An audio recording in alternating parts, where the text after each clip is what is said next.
Hello అండి. ఎగ్గుతో ఎన్ని వెరైటీసో కదా! కానీ పాతకాలం నుండి వస్తున్న ఎగ్ కర్రీ మాత్రం ఉల్లిగడ్డలతో చేసే కర్రీ.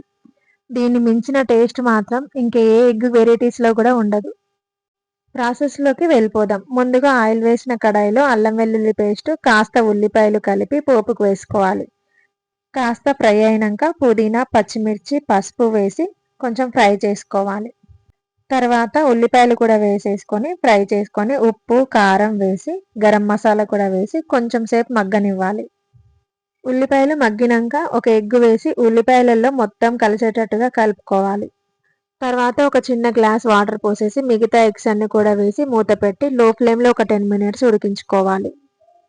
అంతే అండి. ఇంకా లాస్ట్‌లో కొత్తిమీర చల్లేసుకుంటే ఎగ్ కర్రీ రెడీ అయిపోయినట్టే.